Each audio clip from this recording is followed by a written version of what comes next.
Good morning students. Last topic में हमने पढ़ा था कि there are three state of matter. ये matter can exist in the three state, solid, liquid and gas. और सभी जो स्टेट होती है उनके बीच में कुछ प्रॉपर्टीज़ के अंदर डिफरेंस होता है, उनको हमने पढ़ा था अच्छे से।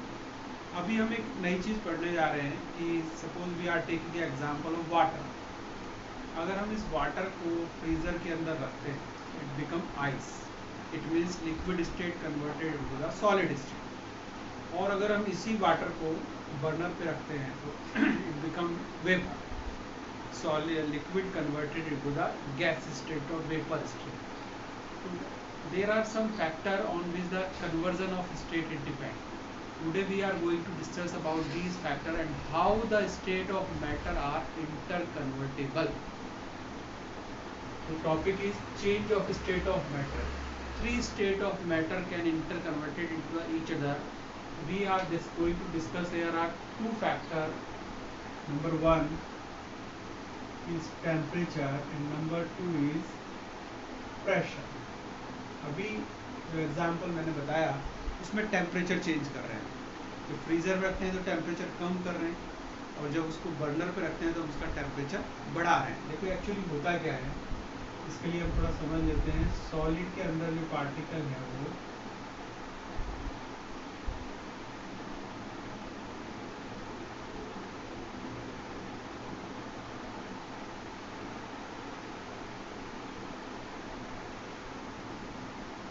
इस तरह से हमारे मान फिक्स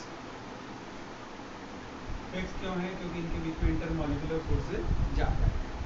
अब होगा क्या, सपोज दिस इज सॉलिड, जब हम इसको टेम्परेचर देंगे तो एक रिलेशन हमने पढ़ा था, temperature is proportional to the kinetic energy. Kinetic energy क्या होती है? वो एनर्जी जो पार्टिकल को मोशन करवाती है। तो जैसे ही टेम्परेचर बढ़ेगा पार्टिकल की काइनेटिक एनर्जी बढ़ेगी, और जब काइनेटिक एनर्जी बढ़ेगी तो पार्टिकल अपनी जगह से भागने की कोशिश करेगा। तो भागने की कोशिश करेगा तो उसके इंटरमॉलिक्यूलर फोर्सेस कम हो जाएंगे और पार्टिकल थोड़े दूर होने लगेंगे इस तरह से। तो इससे क्या हो गया? Solid converted into the liquid. अगर हम और टेम्परेचर बढ़ाएंगे और अगर हमने टेम्परेचर बढ़ा दिया तो पार्टिकल की और एनर्जी बढ़ेगी, काइनेटिक एनर्जी, और पार्टिकल का जो इंटरमॉलिक्यूलर फोर्स है उसको रोक नहीं पाएंगे और वो फ्री हो जाएगा और इस तरह से उनके बीच में स्पेस बढ़ जाएगा और ये होगा गैस।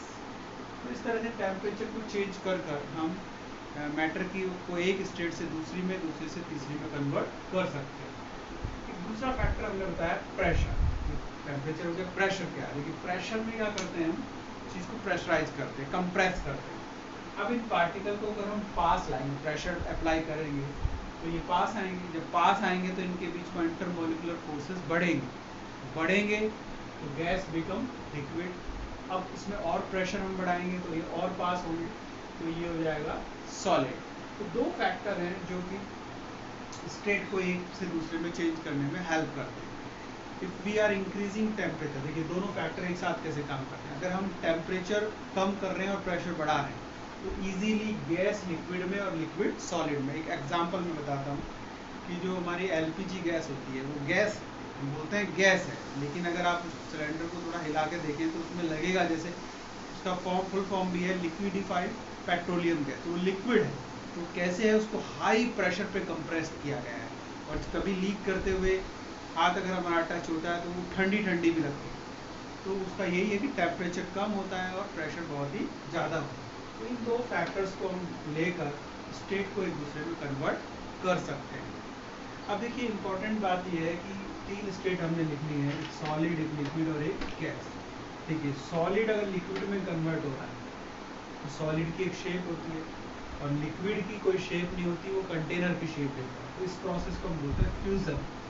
इस प्रोसेस को हम बोलते हैं फ्यूज़न, क्योंकि फ्यूज़ हो गया यानी सॉलिड से लिक्विड में कन्वर्ट हो गया। और अगर हम लिक्विड को फिर से सॉलिड में कन्वर्ट करें तो वो अपनी शेप लेगा। इसको हम बोलेंगे सॉलिडिफिकेशन यानी सॉलिड बनना। दूसरी स्टेट है लिक्विड टू गैस। अगर लिक्विड को हम गर्म कर रहे हैं यानी टेम्परेचर दे रहे हैं तो ये इससे इसमें कन्वर्ट होगा, इसको हम बोलेंगे वेपोराइजेशन या इवेपोराइजेशन। जैसा कि रेन में होता है, वाटर साइकिल में हम देखते हैं पानी गर्म होता है, वेपोराइज होता है, वेपर बनती है, ऊपर उठ जाता है। और अगर हम गैस को ठंडा करेंगे यानी टेम्परेचर को कम करेंगे, रिवर्स करेंगे, तो वो कंडेंस होकर इट बिकम्स लिक्विड, इसको हम बोलते हैं कंडेंसेशन। तो इस साइड जाएंगे liquid converted into the gas vaporisation, gas converted into the liquid condensation. Same थी। एक और चीज़ है, ऐसा नहीं है कि सॉलिड से लिक्विड और लिक्विड से गैस ही बनेगा। ऐसा भी होता है कि कुछ मैटर ऐसे हैं जो सीधे सॉलिड से गैस में और गैस से लिक्विड में कन्वर्ट होते हैं। इस प्रोसेस को हम बोलते हैं सब्लिमेशन। सॉलिड का डायरेक्ट गैस में कन्वर्ट होना और गैस का डायरेक्ट सॉलिड में कन्वर्ट होना, इस प्रोसेस को हम बोलते हैं सब्लिमेशन। सारे इस कैटेगरी में नहीं आते, कुछ एक एग्जांपल हमारे पास हैं। अब देखिए, सबसे पहले हम कंसिडर करते हैं केसेस को वन बाय वन, कि हम एक सॉलिड को फ्यूज कर रहे हैं लिक्विड में, सॉलिड को हम फ्यूज कर रहे हैं लिक्विड में, और एक हम एग्जांपल ले रहे हैं। सभी हम जानते हैं, हम एग्जांपल ले रहे हैं आइस का। हमने आइस ले लिया और हम जानते हैं इसका टेम्परेचर होता है 0 डिग्री सेंटीग्रेड। तो हमारे पास ये 0 डिग्री सेंटीग्रेड की आइस। अब हम जब इसको टेम्परेचर देना स्टार्ट करेंगे, क्या होगा, जैसे जैसे टेम्परेचर देंगे वैसे वैसे इसकी काइनेटिक एनर्जी बढ़ेगी। काइनेटिक एनर्जी बढ़ेगी तो पार्टिकल भागने की कोशिश करेंगे। अब ये जो एनर्जी हमने दी है, टेम्परेचर जो दिया है, वो क्या करेगा, इसके बीच के इंटरमॉलिक्यूलर फोर्सेस को ब्रेक करने की कोशिश करेगा, क्योंकि वो तब तक मोशन नहीं कर सकते जब तक कि उनके बीच में फोर्स रहेगा। तो जो एनर्जी हमने यहाँ दी है, जो टेम्परेचर हमने दिया है, वो एनर्जी जो हमने दी है वो इसके बीच के फोर्सेस को तोड़ने का काम करती है। तो इसका मतलब वो क्या करेगा कि टेम्परेचर आप दे रहे हो लेकिन वो टेम्परेचर राइज नहीं कर रहा है। वो क्या कर रहा है, पार्टिकल के बीच के फोर्सेस को तोड़ रहा है, जिससे कि उसकी स्टेट कन्वर्ट हो। तो होता क्या है कि 0 डिग्री सेंटीग्रेड का आइस भी होती है और 0 डिग्री सेंटीग्रेड का वाटर भी होता है।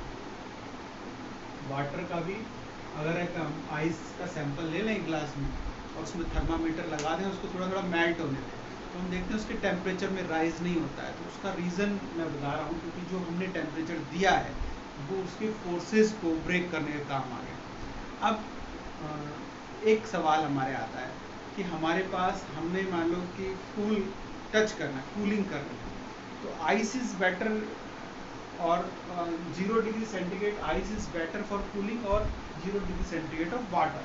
तो हम कहेंगे आइस इज बेटर। देखो इसका रीज़न क्या है, वैसे इनका टेम्परेचर दोनों का सेम है, लेकिन आइस को वाटर बनाने में हमने कोई तो एनर्जी सप्लाई करी है, कोई तो हीट सप्लाई की है, लेकिन वो हीट उसका टेम्परेचर राइज नहीं कर रही, क्योंकि वो उन इंटरमॉलिक्यूलर फोर्सेस को तोड़ने में काम आ गई, लेकिन फिर भी उसके अंदर वो हीट है। और इस हीट को हम बोलते हैं लेटेंट हीट ऑफ फ्यूजन। जो फ्यूजन के काम आती है स्टेट को, उसको हम बोलते हैं लेटेंट हीट ऑफ फ्यूजन। इसकी डेफिनेशन देख लेते हैं। Amount of heat required to change, amount of heat required to change 1 kilogram of a solid into liquid at atmospheric pressure at its melting point without rise in temperature. इसका मतलब ये हुआ कि अगर हम 1 किलोग्राम सॉलिड ले रहे हैं, तो उसको लिक्विड में कन्वर्ट करने के लिए जितनी हीट की ज़रूरत होगी वो कहलाएगी लेटेंट हीट ऑफ फ्यूजन, यानी जो हीट थी वो खर्च हो गई, इसको चेंज करना, इसीलिए इसका नाम है लेटेंट हीट ऑफ फ्यूजन। अब क्वेश्चन अगर पूछता है कि कौन ज़्यादा अच्छी कूलिंग करेगा, तो हम कहेंगे आइस। रीज़न क्या है, लेटेंट हीट ऑफ फ्यूजन, क्योंकि इसके पास वाटर है, इसके पास थोड़ी एनर्जी ज़्यादा है, और वो क्या ज़्यादा है, लेटेंट हीट ऑफ फ्यूजन। और हमने यहाँ एक टर्म यूज़ की मेल्टिंग पॉइंट, लेकिन मेल्टिंग जो वर्ड है वो टेम्परेचर है जिस पर सॉलिड लिक्विड में कन्वर्ट होता है, इसलिए हमने यहाँ मेल्टिंग, टेम्परेचर राइज नहीं करता। चलो दूसरे प्रोसेस पे आते हैं, लिक्विड का गैस में कन्वर्जन। जब हम सेम चीज़ यहाँ होगी, अब लिक्विड बन गया, यहाँ क्या है कि इंटरमॉलिक्यूलर फोर्सेस तो हैं लेकिन थोड़े सॉलिड से कम है, लेकिन गैस से ज़्यादा है। अब फिर हम उसको टेम्परेचर सप्लाई करते हैं। जब टेम्परेचर सप्लाई करेंगे तो फिर से टेम्परेचर दिया, टेम्परेचर काइनेटिक एनर्जी बढ़ाएगा, काइनेटिक एनर्जी बढ़ाएगा तो ये पार्टिकल फिर से और तेजी मूव करने पड़ेंगे, मूव करेंगे, तो मूव करेंगे तो इंटर पार्टिकल फोर्सेस कम होते जाएंगे और वो फ्री हो जाएंगे, देन लिक्विड बिकम गैस। जैसा कि इवेपोरेशन होता है वाइट साइकिल के दौरान, पार्टिकल हीट लेते हैं, उनकी काइनेटिक एनर्जी बढ़ती है और वो फ्री होकर उड़ने लगते हैं। तो यहाँ पर भी सेम चीज़ है कि अगर हम यहाँ फिर एक एग्जांपल ले लें, और वो एग्जांपल लेंगे इस बार हम वाटर का और वेपर का। वाटर और वेपर का एग्जांपल ले लें। वाटर जो होता है, लिक्विड हम ले रहे हैं वाटर और एक ले रहे हैं वेपर इसका। अब देखिए वाटर और वेपर क्या है, वाटर बॉईल करता है 100 डिग्री सेंटीग्रेड, तो 100 डिग्री सेंटीग्रेड की जब वो बॉईल कर रहा है तो वो क्या रहा है, जैसे वो बॉईल करना शुरू किया तो एनर्जी पार्टिकल एनर्जाइज हो रहे हैं और फ्री होकर उड़ रहे हैं, यानी टेम्परेचर उसका राइज नहीं करता है, तो 100 डिग्री सेंटीग्रेड की वेपर भी हो सकती है। लेकिन फिर सवाल आता है कि इन दोनों में से कौन सीवियर बर्निंग देगा, तो सीवियर बर्निंग देगी वेपर। रीज़न क्या है, आपने लिक्विड को यानी वाटर को बॉईल करना स्टार्ट किया तो आप उसको हीट दे रहे हो, लेकिन उसकी जो हीट है वो टेम्परेचर को राइज करने में काम नहीं आ रही, वो क्या काम आ रही है, इन पार्टिकल के फोर्सेस को तोड़ने के काम आ रही है। तो यानी आप हीट दे रहे हो, सिस्टम में हीट है लेकिन वो कंज्यूम हो गई। तो कंपेरिजन जब हम करेंगे तो इन दोनों के बीच में एक फर्क है हीट का, और उस हीट को वो छुपी हुई एनर्जी होती है, इसलिए इसको बोलते हैं लेटेंट हीट। तो क्योंकि किस प्रोसेस में आ रही है ये, वेपोराइजेशन में, इसलिए इसको हम बोलते हैं latent heat of the vaporisation. Same definition, amount of heat required to change 1 kilogram of a liquid into vapor state at its boiling point। अब यहाँ देखो, यहाँ हमने लिया था मेल्टिंग पॉइंट और हम यहाँ लेंगे बॉइलिंग पॉइंट, क्योंकि ये बॉइल हो रहा है।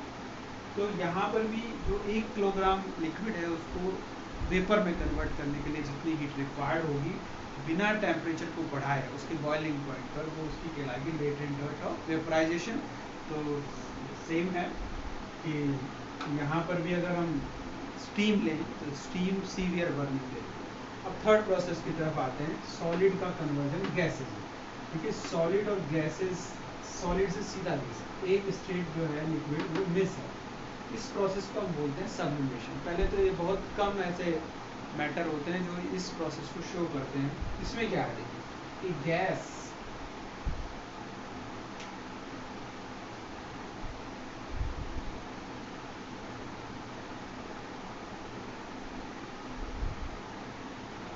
देखिए, सब्लिमेशन को देखें, सब्लिमेशन में क्या है,